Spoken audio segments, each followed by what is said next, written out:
Hello friends, this is Garima and welcome to study for TET.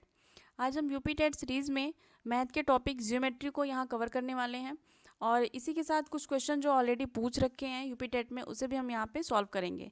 ठीक है, तो आप वीडियो के एंड तक जरूर देखें क्योंकि आपके लिए यूज़फुल होने वाली है, आपको पैटर्न समझ में आ जाएगा। ठीक है, तो हम स्टार्ट करते हैं और सबसे पहले हम टाइप्स ऑफ एंगल के बारे में समझते हैं, जिसे इसे हम बचपन में भी पढ़ चुके हैं, फिर भी हम यहाँ पे इसको रिपीट कर लेंगे क्योंकि यहाँ से क्वेश्चन पूछे जाते हैं। ठीक है, तो टाइप्स ऑफ एंगल यानी कि जो कोणों के प्रकार हैं उसे हम यहाँ देखेंगे। सबसे पहले हम देखते हैं एक्यूट एंगल के बारे में, जिसे हम हिंदी में न्यून कोण कहते हैं। तो एक्यूट एंगल का मतलब होता है कि जिस कोण की माप 0 डिग्री से लेके 90 डिग्री के बीच हो। ठीक है, यानी कि यहाँ पे अगर 35 है तो 35 के बारे में पूछा कि कौन सा एंगल है, तो ये हो जाएगा हमारा न्यून कोण।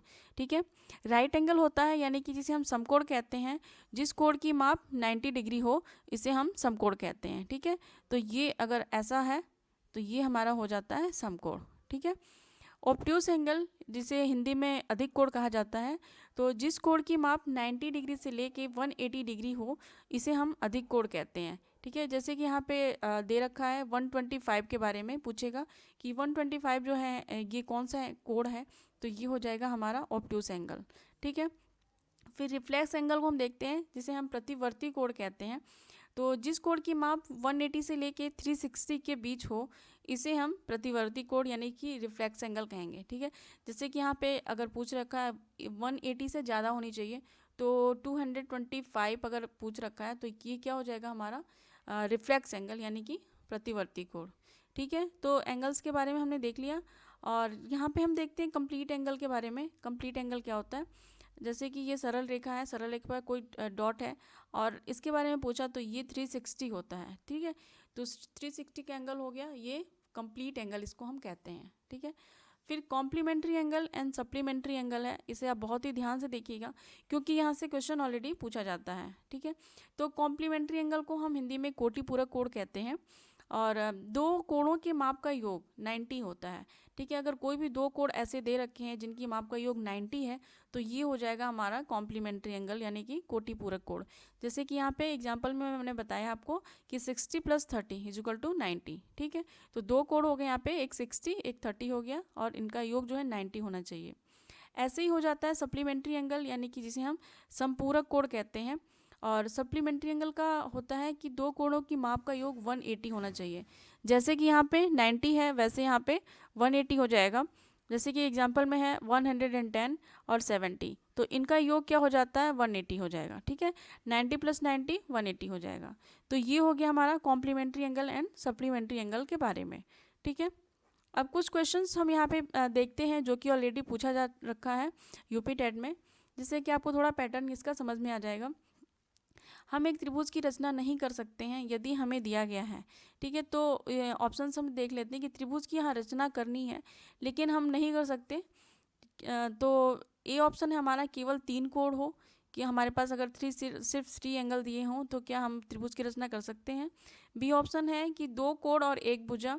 सी ऑप्शन है केवल 3 भुजाएं और डी ऑप्शन है कि 2 भुजा और उनके मध्य का कोण। ठीक है, तो त्रिभुज की रचना करने के लिए सबसे पहले हमें साइड्स के बारे में पता होना चाहिए कि जो उसकी साइड्स है उसकी लेंथ कितनी है, कितनी लंबाई है।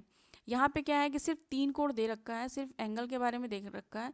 अब हमने एंगल तो बना दिया लेकिन वो कितना लंबा बनेगा ये नहीं दे रखा है। ठीक है, तो हमारा ये जो है फर्स्ट ऑप्शन हो जाएगा कि केवल 3 कोण दे रखे हैं तो हम त्रिभुज की रचना नहीं कर सकते।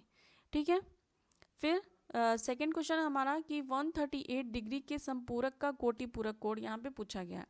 कोटि पूरक कोण जैसा कि हम जानते हैं क्या होता है कि दो ऐसे कोण जिनको जोड़ने पे 90 होना चाहिए। ठीक है, तो यहाँ पे आपको कुछ नहीं करना है, यहाँ पे आपको 138 है, 138 से आपको 90 को माइनस कर देना है, दोनों का जोड़ 90 होना चाहिए।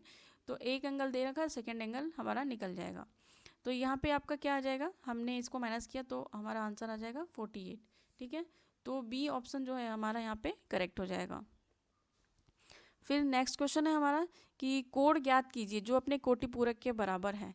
तो कोटि पूरक क्या होता है, 90 हो जाता है, 90 एंगल होना चाहिए दोनों का जोड़। तो ऐसा 90 + 90 यहाँ पे 180 हो जाएगा, अपने कोटि पूरक के बराबर हो तो सेकेंड भी सेम होना चाहिए।